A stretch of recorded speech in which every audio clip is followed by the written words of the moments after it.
Induksi elektromagnetik. Induksi elektromagnetik adalah peristiwa timbulnya beda potensial pada ujung-ujung kumparan pada saat terjadi perubahan medan magnet yang dilingkupi kumparan. Beda potensial yang terjadi pada ujung-ujung komponen itu disebut GGL induksi atau gaya gerak listrik induksi. Flux magnetik. Jadi, apa itu sih flux magnetik?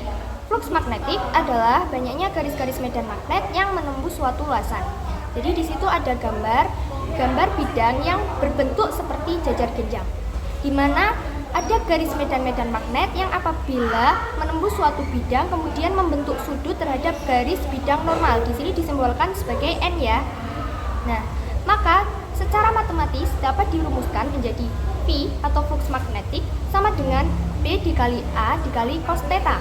Keterangannya di mana B ini adalah medan magnetik, satuannya Tesla, kemudian A ini adalah luas permukaan yang ditembus, satuannya meter kuadrat, dan V ini adalah flux magnetik, satuannya Weber, kemudian untuk theta ini adalah sudut antara medan magnetik B dengan N garis normal bidang.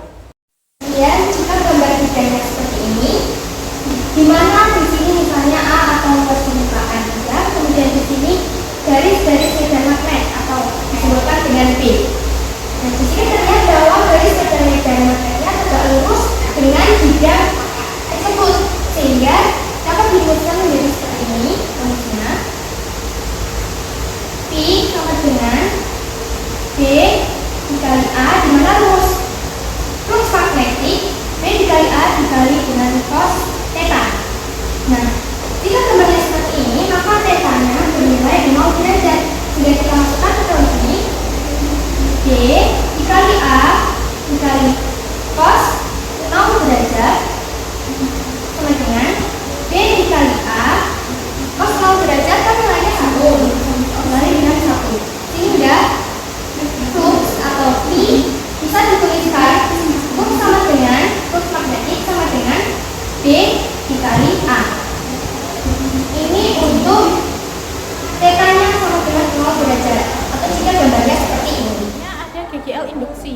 GGL induksi atau gaya gerak listrik induksi adalah timbulnya gaya gerak listrik di dalam kumparan yang mencakup sejumlah flux dari gaya medan magnetik, di mana banyaknya flux garis gaya itu divariasi. Nah, GGL induksi ini terdiri dari hukum Faraday dan hukum Lenz.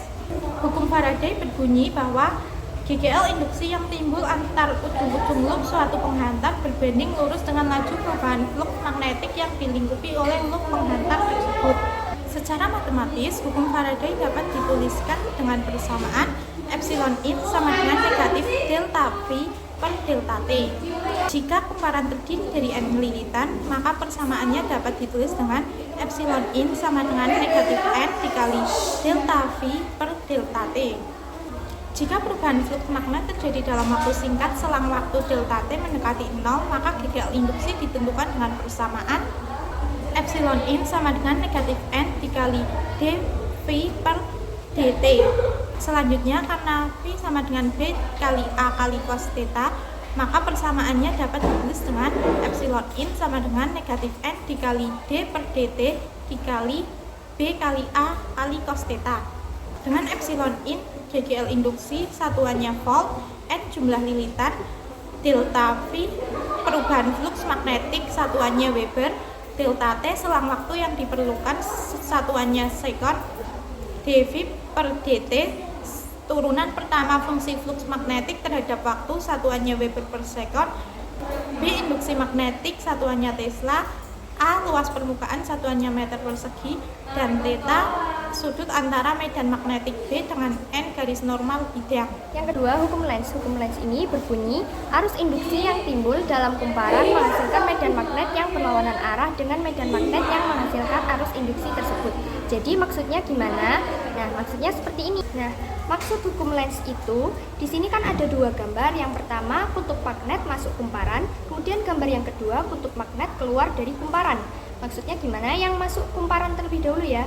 Jadi ketika kita mendekati kutub utara magnet dengan kumparan atau ketika kita mendekatkan kutub utara magnet dengan kumparan, maka akan timbul flux magnetik yang menentang pertambahan flux magnetik yang menembus kumparan, sehingga arah flux induksi harus berlawanan flux magnetik.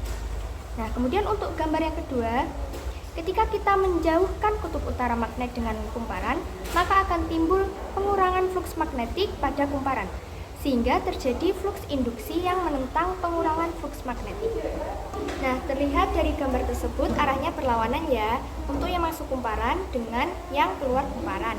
Tegangan dengan garis-garis medannya selalu berlawanan, sehingga hal tersebut itu mempengaruhi atau menjadi alasan untuk nilai N dari hukum Faraday itu menjadi negatif. Nah, di sini ada contoh soal yang pertama untuk penerapan flux magnetik. Contoh soalnya seperti ini. Bidang seluas 60 cm kuadrat berada dalam daerah medan magnetik 8 dikali 10 pangkat min 4 Tesla.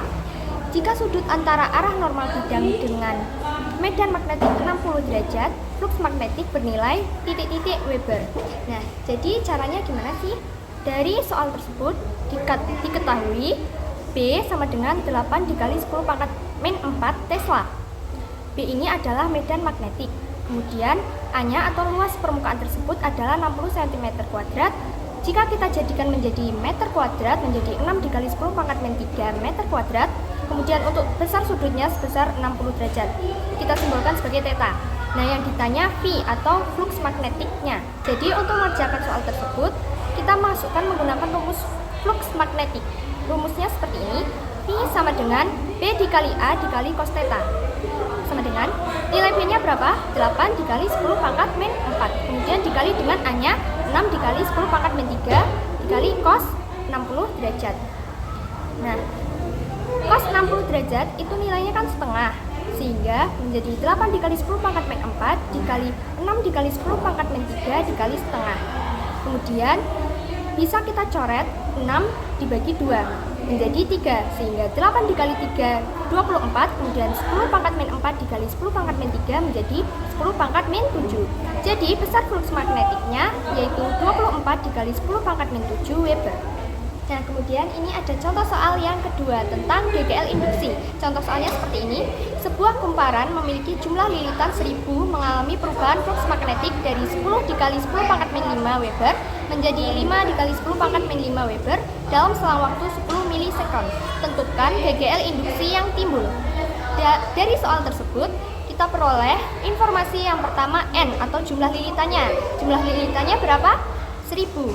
Kemudian delta V atau perubahan flux magnetiknya dari yang akhir 5 dikali 10 pangkat min 5 dikurangi dengan perubahan awal. Jadi perubahan akhir dikurangi dengan perubahan awal.